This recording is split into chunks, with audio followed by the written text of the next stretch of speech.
वैरागी की परिभाषा है जो भोर में जल्दी जागता है। जो भोगी हैं उनको सुबह नींद आती है, जो योगी हैं उनको आधी रात को नींद, वो सुबह नहीं सोते। वो लक्ष्मण वैरागी हैं जिनके लिए तुलसी बाबा ने क्या लिखा, उठे लखन निस बिगत सुनि अरुण सुखा धुनिकान। उठे लखन निस बिगत सुनि अरुण सिखा धुनिकान। गुरु से पहले जगत पति जागे राम सुजान। गुरु महाराज से और भगवान से भी पहले लक्ष्मण जीव है। जीवात्मा परमात्मा की कृपा चाहता है, महात्मा की कृपा चाहता है, तो उसको भोर में जल्दी ही जगना चाहिए। तो वर्णन है, प्रातः दर्शनम तो प्रभाते च प्रातः संघव कालयो। प्रातः भगवत दर्शन कीजिए, धरती माता को वंदन प्रणाम कीजिएगा। तो निशीथा व्यापिनी भवेत, ये बात मैंने पहले भी बोली है। निशीत काल में जितना अंधेरा होगा उतनी गहरी नींद आपको आएगी। मोबाइल को बंद करके रखिए, रात्रि को एक 5-6 घंटे की नींद आराम से लीजिएगा। दक्षिण में मस्तिष्क करके, उत्तर में पाम फैला करके, बाईं करवट लेकर के सोइए। रात्रि को बाथरूम वगैरह जाते हो तो फिर दाईं करवट से सो जाइए। भोर में जब उठो तब दाईं करवट से ही खड़े होइए। फिर हम देखते हैं कि ब्लड प्रेशर कैसे ऊपर नीचे जाता है, जाएगा ही नहीं। सोने के प्रभाव का फर्क माथे पर ज्यादा होता है। मस्तिष्क 2 प्रकार से चलता है, एक लेफ्ट ब्रेन है और एक राइट, दायां और बायां। बहुत लोगों का बायां दिमाग चलता है, बहुतों का दाहिना दिमाग चलता है। बायां दिमाग चलता है, लोग बड़े कमाऊ होते हैं। हनुमान जी के दर्शन करने को भी जाएंगे तो भीड़ देख करके कहेंगे, अरे भाई उस काम में तो आजकल फायदा नहीं है, क्यों नहीं मिठाई की दुकान यहीं कोई किराए पे मिल जाए, शनिवार मंगलवार को लडुआ बहुत बिकता है। जिसका लेफ्ट चलेगा वो सब जगह कमाऊ कमाऊ देखेगा। मेरे पास बहुत लोग आते हैं, कहते हैं महाराज जी आपकी वीडियो कैसेट वैसेट फोटो फाटो ये सब आप हमें बोल दो ना, ये सब हम कर लेंगे। सॉल पर सर्दी आ गई है, सॉल पर आपकी फोटो छपवा देंगे। मैंने कहा क्या करोगे? हम अपनी सेल दुकान लगा लेंगे। मैंने कहा आपकी तो इतनी बड़ी फैक्ट्री है, इतना काम चलता है, आप क्या करोगे? कहा नौकर बैठा देंगे ना, पैसा क्या बुरा लगता है। वो जहां जाएंगे वहां वो उनका लेफ्ट चलता है, बायां दिमाग। बायां दिमाग वाले तो मिट्टी उठा के सोना बना देते हैं, जिनका बायां चलता है। और याद रखिएगा, ऐसा पैसा 48 दोस्त भी लेके आ जाएगा। शराबी बना देगा, जुआरी बना देगा, कबाड़ी बना देगा, और बहुत दोस्त लेके आ जाएगा। एक है राइट, दायां दिमाग। जिनका दाहिना दिमाग चलता है ऐसे लोग भजनानंदी होते हैं, उदार। उनके दरवाजे से कोई भूखा नहीं जा सकता, कोई उनसे मांगने को आवे वो कभी किसी को मना नहीं कर सकते। जिनका दाहिना दिमाग चलता है वो बहुत ज्यादा उदार प्रवृत्ति के होते हैं। किसी के दुख को देकर के रो पड़ेंगे, वो किसी का कष्ट सहन ही नहीं कर सकते, जिनका दाहिना दिमाग चलता है। मैं सोनीपत की पवित्र व्यासपीठ से निवेदन करूंगा, हे मेरे भोलेनाथ, इन सभी भक्तों का दाहिना और बायना दोनों चला दो। बायां चलेगा तो धन और दाहिना चलेगा तो धर्म। तो जो मैं आपको बोल रहा हूं कि बाईं करवट से सोइए, दाहिनी करवट से जागिए, ये सब दाहिना दिमाग चला देंगे। इस तरीके से यदि कुछ जीवन जिया जावे तो इधर उधर भटकने की, बीमार होने की जरूरत ही कहां पड़ेगी। तो देखिए, कथाएं तो हम आपको सुना ही रहे हैं अब 20 महीने से, खूब वैसे तो 26 साल से कथाएं सुना रहे हैं। इन कथाओं के साथ साथ में एक लाइफ सिस्टम और ठीक हो जाए, बेहतर अच्छे से अच्छा जीवन जी सकें। घर में गूगल की धूप रोज जलाइए, नज़र टोटके ये सब नहीं रहते घर में। घर में नकारात्मक ऊर्जा नहीं रहती। आप कहते हैं बच्चे झगड़ते हैं, ये रूठ जाते हैं, वो रूठ जाते हैं, 10 तरह की धूप आती है। मैंने कभी किसी कथा में वर्णित की थी, 10 ना मिले तो 5 तो मिल जाएगी, उसमें 2-3 ऐसी हैं जो मिलती नहीं है। कपूर जलाइए, कपूर बाग सिद्धि कर देता है, कपूर की इतनी बड़ी महिमा है। लोहावान जलाइए, खसखस जलाइए, ये सब चीजें बहुत प्रभावशाली हैं अपने आप में, ये कीजिए। और हमारे ग्रंथों में इन सब चीजों का बहुत विस्तार पूर्वक वर्णन किया है। भोर में सुबह जागिए, धरती माता को मत्था टेक के प्रणाम कीजिए। दर्शनम तो प्रभाते च प्रातः संगम कालयो, प्रातः है जब आप जगते हैं, काल कहते समय को, वह लोग अपने समय को बर्बाद नहीं होने देते, उनका समय फालतू में खर्च नहीं होता। देखो समय बहुत कम है। परीक्षित राजा को सुखदेव भगवान ने कहा था कुछ खाने में चला गया, कुछ सोने में चला गया, कुछ कमाने में चला गया, अपने आप को बनाने के लिए, डेवलपमेंट करने के लिए टाइम मिला ही कहा है। अब आप ही देख लें, पहले तो पढ़ाई में 25-26 सालें निकाल दी, 25 निकाल दी, कुछ नहीं कर पाए अपने लिए। इतनी मेहनत करी, दिन रात हर समय दिमाग के ऊपर वही वजन रहा, कहीं फेल ना हो जाए, नंबर कम ना रह जाए, पापा का पैसा खर्च हुआ है वो डांटेंगे, तो इतना दिमाग के ऊपर लोड पड़ता है। और 25 साल इस लोड में निकल गई पूरी। उसके बाद में हाल ही फिर विवाह हो गया, पत्नी आई, पति मिला, इतनी जिम्मेवारियां आ गई, इतनी जिम्मेवारियां कि पूरी दुनिया सिर्फ परिवार में ही सिमट करके रह गई। बच्चों का जन्म हो गया, उसको सब देख रेख उन सब ये सब कुछ करना, और कब 60 निकल गई पता भी नहीं लगा। अभी 60 में भी बच्चों का विवाह नहीं हो पाया, लगभग 70 साल हो जाती हैं, और 70 के साल में फिर वहां से लिफाफा आ जाता है ऊपर से, हाँ तैयारी है, वहां से निमंत्रण पत्र, करो तैयारी, डेट तय हो गई है। कब किया है, कब किया अपने लिए। कोई चैन से तो 2 रात कहीं रुक नहीं पाए। वृंदावन में गए तो चूहा भाग, बिल्ली आई, भागो भागो भागो भागो, अभी डुकरिया पहुंची नहीं वृंदावन, तब से पीछे से बहू ने फोन भी कर दिया, कहा माँ जी ये तो टिंकू ज्यादा रो रहा है, सुबह आ जाना, ये मुझसे नहीं संभलता। अब टिंकू को जन्म दिया तो संभालो, अरे बुढ़िया बेचारी कब तक संभालेगी। पूरा का पूरा जीवन ऐसे धुनाबुनी में निकल जाता है। भैया पूरा दिन 8-10 घंटा आप काम करते हैं, आपके पास अपने आपका डेवलपमेंट करने के लिए सुबह 5 बजे से लेके 6:30 बजे तक का टाइम है, बस अपने लिए। इसके अलावा कोई टाइम ही नहीं है 24 घंटे, 5 से 6:30। इसमें चाहे भजन कर लो, पूजा पाठ कर लो, अच्छी किताबें पढ़ लो, 5 से 6:30, क्योंकि दुनिया सो रही होती है उस समय। बस वो ही टाइम है आपको अपने लिए। सोच लो, विचार कर लो क्या करना है, थ्योरी सिद्धांत जो भी को स्वीकार कर, बस वो ही टाइम है 1.5 घंटा। लेकिन वो 1.5 घंटा सोने में निकलता है, खर्राटे भरे में निकलता है, अपने लिए फिर टाइम बचता ही कहाँ है, कहीं कोई टाइम नहीं। दिन में पति ऑफिस में जाएगा तो कभी तो पियर से फोन आ जाएगा, कभी सहेली से फोन आ जाएगा, कभी उठपटांग फोन आ जाएंगे, सो दिमाग पर दे टेंशन दे टेंशन दे टेंशन, कोई बीमारी का, कोई हारी का, कोई दुखारी का, कोई कर्जे लेने वाले का, कोई कर्जा देने वाले, बहुत दिक्कत परेशानी है। सुबह का जो घंटा 1.5 घंटे का जो समय है, यह है तुम्हारा डेवलपमेंट, ये तुम्हारा उत्कर्ष कर देगा। उसी के लिए यह वर्णन किया गया है, लिखा है कि दर्शनम तो प्रभाते चाह प्रातः संघवः कालयो। अपना पूरा दिन जो बनाना चाहते हैं, पूरा दिन क्या, अपना पूरा जीवन जो बचाना चाहते हैं, बनाना चाहते हैं, वह प्रातः काल में 1-8 घंटा समय स्वयं को दें, उसमें चिंतन करें, उसमें स्मरण करें, भगवान का थैंक यू बोले, और अकेले में बैठिए, उस समय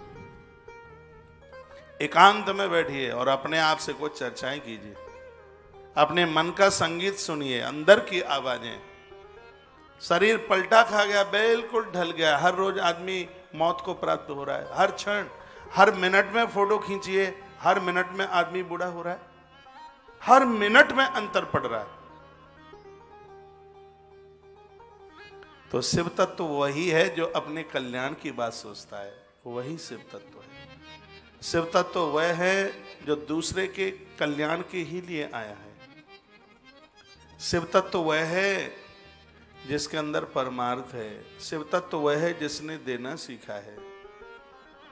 शिव तत्व तो वह है कि लोग इतने बढ़िया हो गए हैं, सांप भी उसको डसते नहीं है, बिच्छू डंक नहीं मारती, प्रकृति उनके लिए कभी कुछ बुरा नहीं करती, बर्फ में भी ठंड उसको हिला नहीं सकती, धूप में भी गर्मी उसके लिए कुछ नहीं कर सकती। ये शिव तत्व है, शिव तत्व कल्याणकारी है। आप सभी देवताओं को पढ़ लें, यदि महादेव को न पढ़ा, शंकर को न पढ़ा, तो सगरी विद्याएं अधूरी हैं बिल्कुल। ये सत्यम शिवम सुंदरम, ये जितने भी ग्रंथ हैं, उपनिषद हैं, वेद हैं, संपूर्ण ग्रंथों का सार सिर्फ 3 बातों में है, सत्यम शिवम सुंदरम, 3 के अलावा कुछ नहीं। और ये 3 शब्द भगवान महादेव के हाथ से लिखे गए। ग्रंथों का सार सत्यम, धर्म की तरफ चलो, शिवम कल्याण की तरफ चलो, सुंदरम भक्ति की तरफ चलो, भक्ति को स्वीकार करो, असत्य की तरफ नहीं। असतो मां सदगमय, तमसो मां ज्योतिर्गमय, मृत्युर्मा अमृतगमय। ये 3 सूत्र हैं हमारे उपनिषदों के। हे परमात्मा, हमें असत्य से सत्य की ओर लेके चलो, हमें अंधकार से प्रकाश की ओर लेकर के चलो। उन लोगों का पतन हो रहा है जो अंधकार के दलदल में पड़े, उन्होंने यही सत्य समझ लिया है, पति पत्नी। इस धरती पर पति और पत्नी में इतना स्नेह प्रेम, लैला मजनू की तरह एक दूसरे को छोड़ते नहीं थे, रोते थे एक दूसरे के लिए, लेकिन काल का घंटा बजा तो पता नहीं कौन किससे पहले चला गया, आंख में आंसुओं के अलावा कुछ बचा ही नहीं। ऐसी ऐसी घटनाएं घट गई। संसार में सिर्फ अपने कर्तव्यों को पूरा कीजिए, पत्नी के संग जो कर्तव्य है उन्हें पूरा करो, पति के साथ जो कर्तव्य है वो पूरा करो। नाले का कीड़ा बन करके जिंदगी मत जियो, संसार से थोड़ा बाहर चल करके आइए, अपने आप को पहचानिए, आप कौन है। आपने सिर्फ अपने आप को हाड़ मांस का लोथड़ा मान लिया है, किसी का बेटा, किसी की बेटी, किसी का पुत्र पत्नी, बस यहीं तक सिकुड़ करके रह गए हो। लेकिन गीता पढ़िए, ममई वांसो जीव लोके जीव भूता सनातना, हम उस अंशी के एक अंश हैं। अपने आप को पहचाने, थोड़ा अपना भी उत्कर्ष करें। पूज्येद उपचारस्य मत पदम सुलभम भवेत, क्या कमाल कर दिया। मनुष्य जीवन दुर्लभ है और मनुष्य जीवन में भगवान की आराधना दुर्लभ है। मनुष्य तो बहुत बन करके आए हैं, लेकिन भाग्य तो यह है कि मनुष्य बन करके वो प्रभु आराधना में लगे हों, भगवत स्मरण में लगे हों, समाज के कल्याण में लगे हों। यह बड़ा मुश्किल है। अपने धर्म के ऊपर मुझे और आपको गर्व होना चाहिए। बड़े भाग्य के द्वारा हमें हमारे धर्म में, हमारे सनातन में हमें जन्म मिला है, हमें अवश्य खुश होना चाहिए। पूज्येद उपचारस्य मत पदम सुलभम भवेत, क्या सुंदर लिखा है। मनुष्य जीवन दुर्लभ, और मनुष्य जीवन मिलने के बाद परमात्मा से जुड़ना भी बहुत ज्यादा दुर्लभ है। उनकी अर्चना आराधना करना, तीर्थ यात्रा करना, ये बहुत ही ज्यादा दुर्लभ है, बहुत ज्यादा दुर्लभ है। प्रभु ने यदि यह सौभाग्य दे दिया है, रोजाना आप भगवान को फूल पत्तियां चढ़ा देते हो, महादेव को आप, भगवान शंकर को आप बेलपत्र चढ़ा देते हैं, अक्षत चढ़ा देते हैं, तो ये भाग्य नहीं है क्या? बहुत बड़ा भाग्य है, बहुत बड़ी भगवान की कृपा है। परमात्मा की कृपा के बिना यह सब संभव नहीं होता। एक बार जयकारा लगाइए, बोले भक्तवत्सल भगवान की जय, हनुमान जी महाराज की जय, जय जय श्री राधे, जय जय श्री राधे, जय जय श्री राधे। जो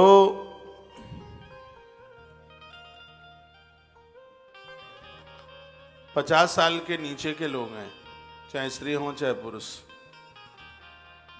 और 1.5 महीना 1 साल में 45 दिन तीर्थों के लिए निकाले, परिवार के लिए 10.5 महीना, इससे ज्यादा नहीं। 45 दिन तीर्थ यात्रा के लिए, कभी कहीं कभी कहीं कभी कहीं कभी कहीं कभी कहीं 45 दिन। और जो 50 के ऊपर के हैं, गवर्नमेंट ने 10 और कर दिया, 60 मान लो। जो 60 के नीचे के हैं वो 1.5 महीना तीर्थ में निकाले, और जो 60 के ऊपर के हैं वो 10.5 महीना तीर्थों में निकाले, उनके लिए 1.5 महीना घर में बस।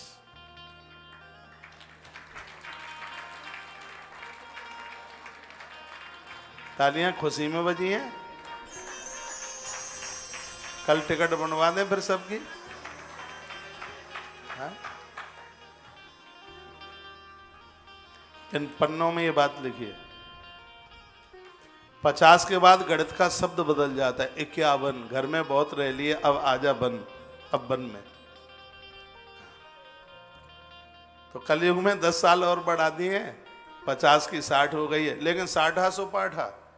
अब तो 60 में तो पहलवान बन रहे हैं भैया। पहले तो कुछ करा धरा नहीं, अब आकाश से तारे तोड़ करके लाना चाहते हैं 60 में। 60 में कहेंगे महाराज जी एक परचूनी की दुकान खोलेंगे। हमने कहा पहले क्या करते रहे? पहले तो बस ताश खेलने से ही फुर्सत नहीं मिली, पहले ताश खेले। अब 60 में पाठा बनेंगे, पहलवान बनेंगे। अब 60 के नीचे वाले 1.5 महीना तीर्थों में, और 60 के ऊपर वाले 10.5 महीने तीर्थों में। 60 साल तक तो घर की जिम्मेवारियों से पूरा हो जाओ बिल्कुल। उम्र घटती हुई जा रही है, खान पान इतना बिगड़ चुका है, आने वाले समय में तो 60 को पकड़ना मुश्किल हो जाएगा। 35 साल में तो घुटने दुखेंगे, और दुख भी रहे।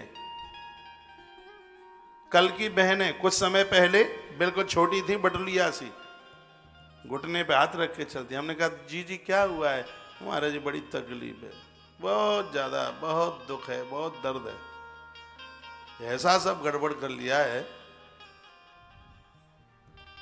तीर्थों में जाइए, जितने भी यहाँ शंकर के पुजारी हैं, साल में एक बार महादेव के जो तीर्थ हैं वहाँ उज्जैन जाइए, काशी जाइए, केदार जाइए, रामेश्वरम जाइए, 4 धाम की यात्रा कीजिए।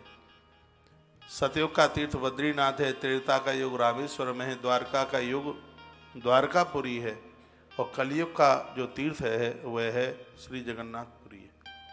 चारों युगों के 4 तीर्थ हैं। सब जगह जाना, कुरुक्षेत्र जरूर जाना है।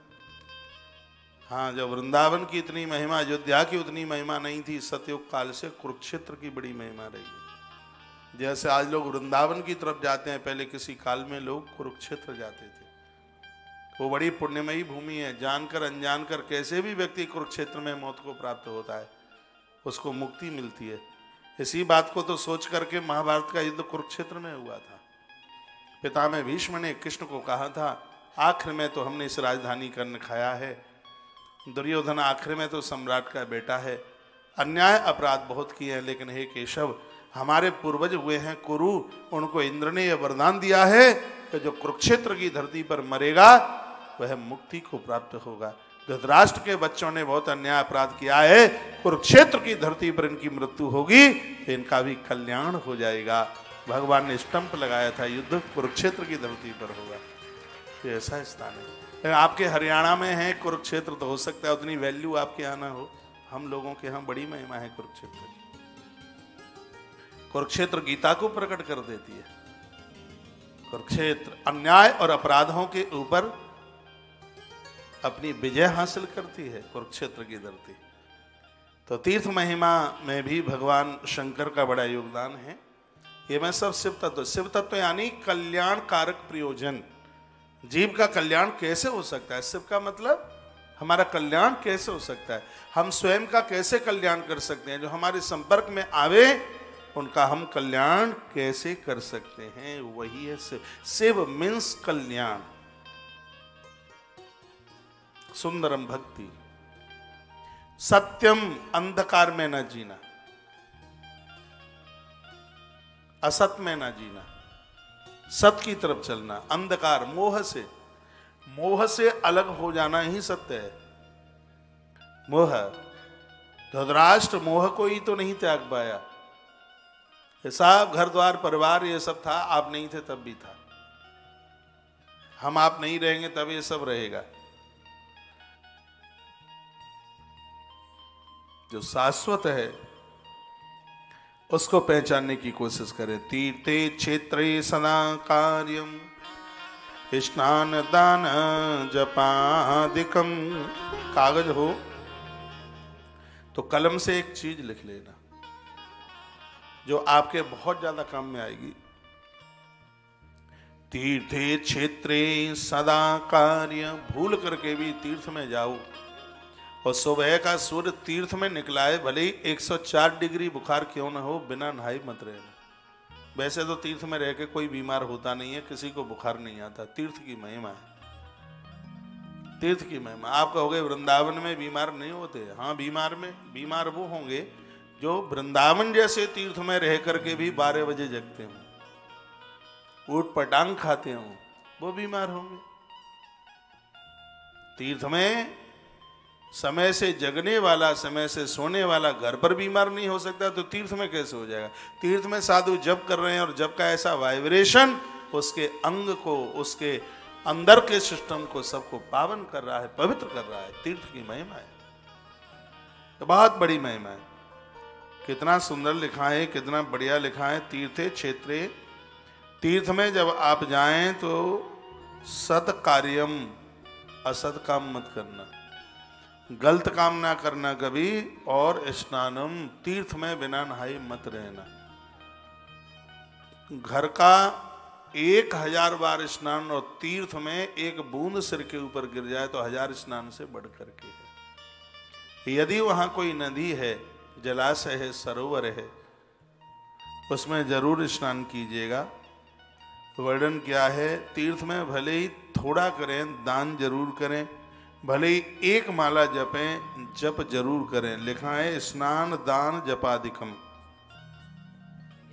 तीर्थ में जो स्नान करते हैं, जप करते हैं, दान करते हैं, अन्यथा रोग दारिद्र, उनको जीवन में कभी दरिद्रता नहीं आएगी, उनको कभी रोग नहीं होगा। मृत्यु के बाद में दूसरा जन्म मिलेगा तो गूंगे बहरे बनकर पैदा नहीं होंगे। तीर्थ की इतनी बड़ी महिमा है। ये संपूर्ण बातें भगवान महादेव सुना रहे और शिव के मुंह से निकली गई बातें तो बड़ी अद्भुत हैं। ये श्लोक एक बार फिर बोलूंगा। तीर्थे क्षेत्रे सदा कार्य स्नान दान जपादिकम। तीर्थ में जाकर के 3 कार्य जरूर करना। क्या क्या? स्नान, दान और जप। अपनी माला झोली संग लेके जाया करो, आसन पंचपात्र संग लेकर के जा करो।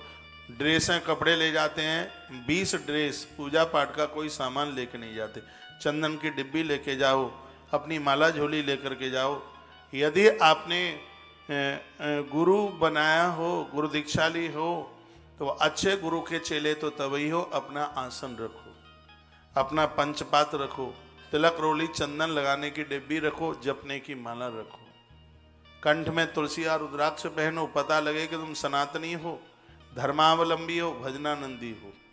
पता लगे 1 लाख लोगों में भी पता लग जाए कि हम सनातनी हैं और हम पक्के हिंदू हैं, हम रामकृष्ण की संतान हैं, ये पता लगे।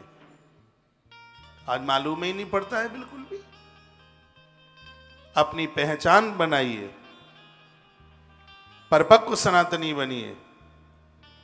तीर्थों में जाएं, परिक्रमा में जाएं, प्रदक्षिणा में जाएं, तो ये 3 काम तीर्थ में जरूर करना, स्नान, दान और जप। इन तीनों में कल्याण छिपा है। यदि ये नहीं किया तो अन्यथा रोग दारिद्र, नहीं तो रोगी बन जाएंगे, दरिद्र बन जाएंगे और मरने के बाद गूंगे बहरे बन करके पैदा होंगे। इसलिए ध्यान रहे इस बात के लिए।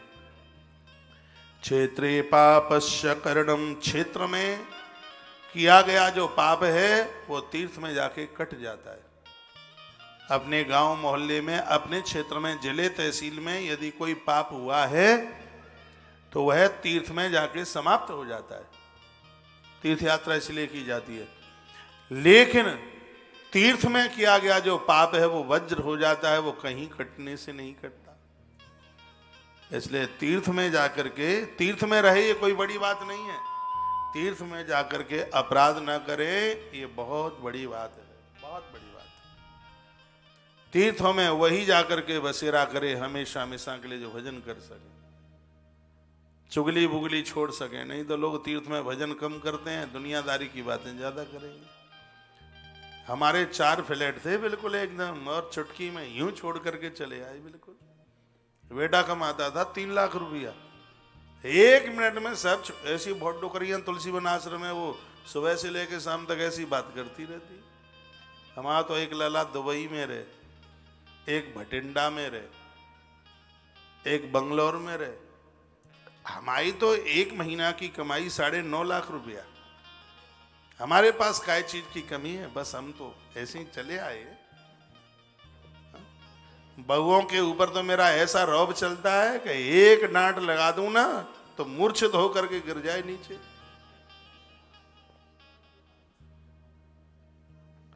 नहीं, ऐसा मत कीजिए। ततृष्णान उपासेन पदम वैनायकम लवे। जो लोग उपवास करते हैं उनके जीवन में आने वाले विघ्न सब टल जाते हैं। उपवास की इतनी बड़ी महिमा है। आज की कथा में यह मैं निवेदन करना चाहूंगा कि किस किस ने उपवास किया और उनको क्या मिला। उपवास से वृत्तियां अपने काबू में होती हैं, अपने कब्जे में होती हैं। उपवास का अर्थ है ईश्वर की सानिध्यता, सामीप्यता में रहना। उपवास की यह महिमा। एक बार जयकरा लगाओ, बोल भक्त वत्सल भगवान की जय, श्री हनुमंत बलवंत महाराज की जय। जय जय श्री राधे, जय जय श्री राधे, जय जय श्री राधे। हिमवद गिरिजा गंगा, हिमालय से निकली ही माँ गंगा, इसका जल सभी के घरों में होना चाहिए। गंगा का आचमन करने वाले लोग अकाल मौत को नहीं, मृत्यु को प्राप्त होते। ये मैंने बहुत पूर्व से आग्रह पूर्वक निवेदन किया है। गंगा ताप प्रताप संताप सब समाप्त कर देती है। सब अपने आप को पूछिए, घर में गंगा है कि नहीं? नहीं है, इस अभाव को पूरा कीजिए। तुलसी है कि नहीं? नहीं है, घर में तुलसी लगाइए। गौ माता को नित्य रोटी निकालिए। ये वैष्णवों की पहचान है। एकादशी का व्रत कीजिए। घर में 10 सदस्य हैं, 10 नहीं कर सकते तो एक तो कर सकता है। अभी हम 2 दिन एकादशी महिमा गा के आए हैं वृंदावन, जिसमें वर्णन था, एकादशी महिमा में वर्णन है, एक बार भगवान श्री कृष्ण को प्रणाम करना 10 अश्वमेध यज्ञ करने के बराबर है। एक बार भगवान कृष्ण को प्रणाम यदि कोई कर ले, 10 अश्वमेध यज्ञ के बराबर उसका पुण्य है।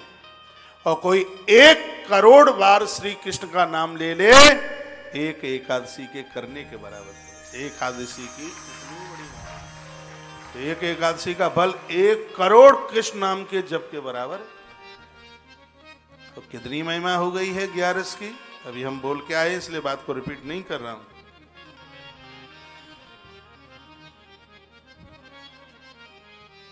तो ये जरूर कीजिएगा। हिमवद गिरिजा गंगा पुण्यम सतमुखा नदी।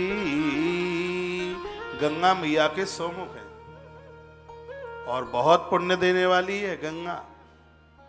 सिर ने, अब शंकर ने इसलिए तो अपने सिर के ऊपर रख लिया है, नाम गंगाधर हो गया। कोई तो बात है जो अपनी जटाओं में गंगा को रखता है। जो शिव की जटाओं में गंगा है, अपने बच्चों को भी आदत डालिए गंगा का आचमन करने के लिए। विदेशी लोग गंगा के आचमन के लिए तरसते हैं। मेरे पास बहुत फोन आते हैं, काफी लोग जुड़े हैं आश्रम से प्रदेश के। कहते हैं महाराज जी कोई ऐसा उपाय हो सकता है कि गंगा जल यहाँ तक आ जाए, गौमूत्र यहाँ तक आ जाए, सालराम की बटुलिया, शंकर की पिंडी यहाँ तक आ जाए। फोन कर, ये सब चीजें हमें हमारे भारत में सुलभ हो रही है। ऐसा तो देश नहीं है कहीं और उसका हम आनंद नहीं उठा पा रहे। सब कुछ हमारे दाएं बाएं हाथ, आगे पीछे सब चीजें हैं और ये सब कुछ होते हुए भी हम एक अच्छी जिंदगी का आनंद लाभ नहीं प्राप्त कर पा रहे। सोनीपत से कुरुक्षेत्र कोई बहुत ज्यादा दूर नहीं है। कान से, कनपटी से नाक जितनी दूर है उतना दूर यहाँ से कुरुक्षेत्र है। कितनी बार ग्रहण पड़ते हैं, भोपाल तक के लोग आ जाते हैं, लेकिन सोनीपत के लोग कुरुक्षेत्र नहीं पहुंच पाते, क्योंकि आपको कुरुक्षेत्र की जरूरत ही नहीं है। आप तो खुद में सिद्ध हो गए। हाँ, तुम्हें क्या जरूरत है? महिमा कुरुक्षेत्र की, महिमा इन तीर्थों की अद्भुत महिमा है। सबके घर में गंगा का आचमन होना चाहिए, यही शिव तत्व है। शिव ने जिन जिन चीजों को स्वीकारा उन चीजों को हम और आप स्वीकार करें। लोग कहेंगे कि शंकर ने तो भांग को स्वीकारा है, ये तो भंगेड़ियों ने बना दिया। शंकर कोई भांग नहीं पीते, भैरव बाबा कोई शराब नहीं पीते, दुर्गा मैया कोई बकरा मुर्गा नहीं खाती। ये तो हमारे धर्म को खोखला करने के लिए उन लोगों की चाल थी। कैसे भी सनातन से लोग इधर उधर भागे, कटे, धर्म कमजोर हो, इसलिए सब कुछ हुआ। मैंने नहीं पढ़ा कहीं कि भैरवनाथ शराब पीते हैं, मैंने तो बहुत ग्रंथ पढ़ लिए।